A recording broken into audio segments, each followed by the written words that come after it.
Good afternoon, and welcome to the City Club of Cleveland. My name is Jan Roller, and I am president of the club. We are very happy to have with us today a most distinguished speaker, Marc Morial, president of the National Urban League. He has accomplished so much in his career of 25 years that he has been recognized as one of the 100 most influential Black Americans by Ebony magazine, as well as one of the top 50 nonprofit executives by the Nonprofit Times. Mr. Morial grew up in New Orleans, the son of a teacher and the first African-American mayor of New Orleans, Ernest Dutch Morial. After receiving his undergraduate degree at the University of Pennsylvania and his law degree at Georgetown, he came back home and got busy, very busy. At 26, he argued and won a major case in the Louisiana Supreme Court. He started several small businesses, and he taught constitutional law and business law at Xavier University in Louisiana.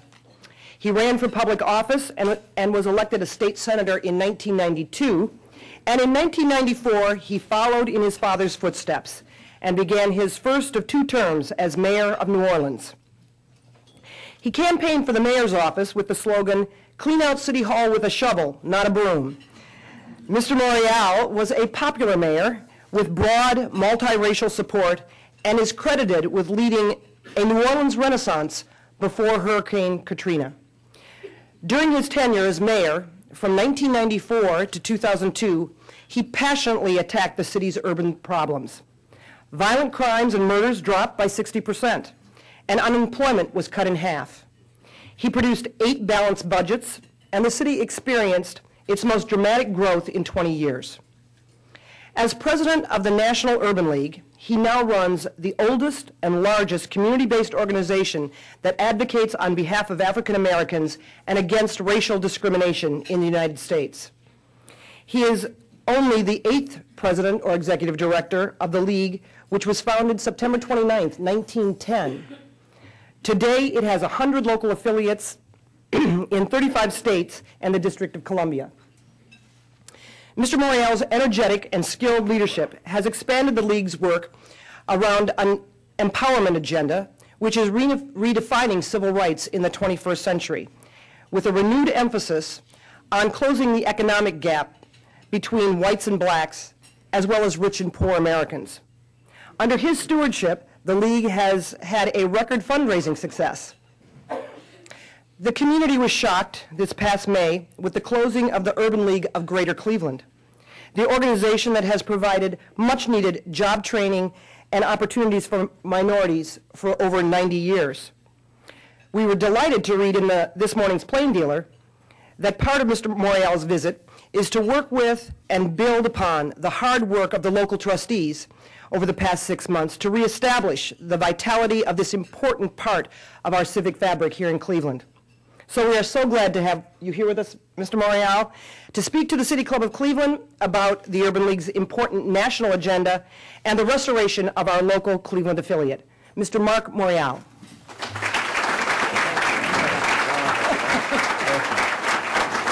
Thank you very much. Ladies and gentlemen, good afternoon. I'm just proud to be here, and I've been told I've got to watch that clock because we're on a strict timeline. And there's no extensions of times, expansions of time, or anything of the sort. Let me, before I offer some thoughts on some important subjects that face this nation, preliminarily I want to say 2 things. First, I offer my congratulations to President Obama for winning the Nobel Peace Prize.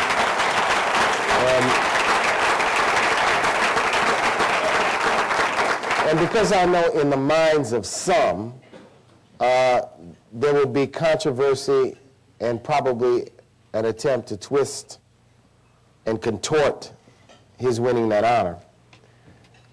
The way I feel about it is that whenever any American wins a Nobel Peace Prize, a Nobel Prize in economics, in science, or in any field, I think that we all should be proud. We should all be proud, and I think that is what we should do. We should celebrate that this award by the President is an award for the nation and for the country.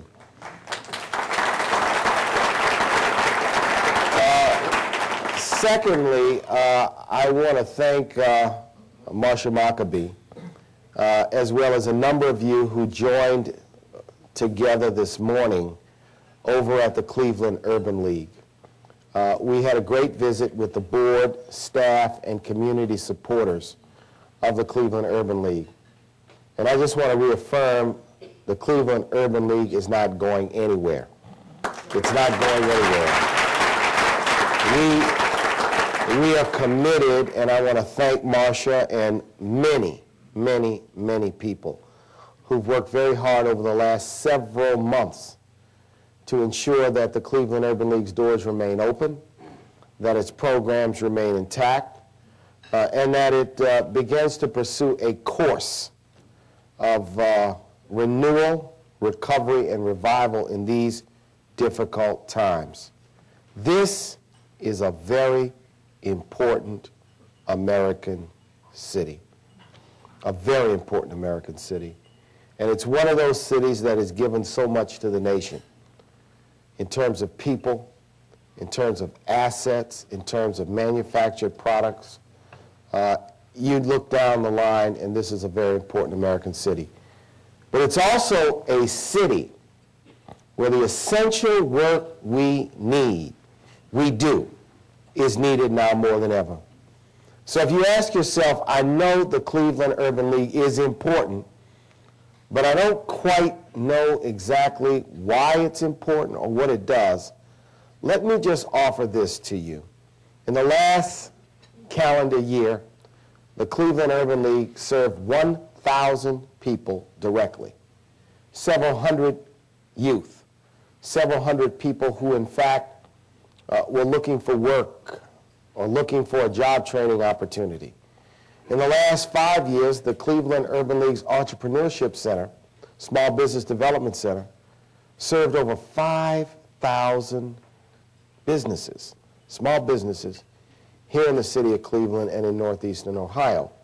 And one of the clients, customers of the Cleveland Small Business Center, the Davis family, and I don't know if they're with us in the room today, the Davis family are going to win the Urban League's highest award for entrepreneurship at a red carpet, black tie, star-studded gala in New York on November the 5th. So I want to ask you to give them a warm round of applause. I'd like to ask them to stand because they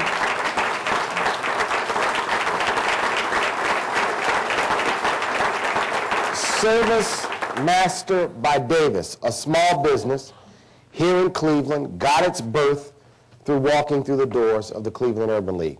So if you want to know what the Cleveland Urban League in fact does, don't ask Marsha, don't ask me, ask the Davis family, because we're proud of them and they represent what we indeed are all about. So I'm hopeful that in the next few weeks that the supporters of the Cleveland Urban League will come together, work with us on a plan for recovery and renewal and revival of the Cleveland Urban League affiliate. And I'm looking forward to coming back to Cleveland sometime next year to participate in announcing and presenting that plan to the Cleveland community. So once again, thanks to all of you who've been supportive of the Cleveland Urban League. 10 years ago, it was October of 1999. And you know, there was a rage in the country in October 1999. A rage that was provoking some fear, great concern, which was compelling businesses and governments to spend a lot of money on consultants. It was called the Y2K scare. You remember that?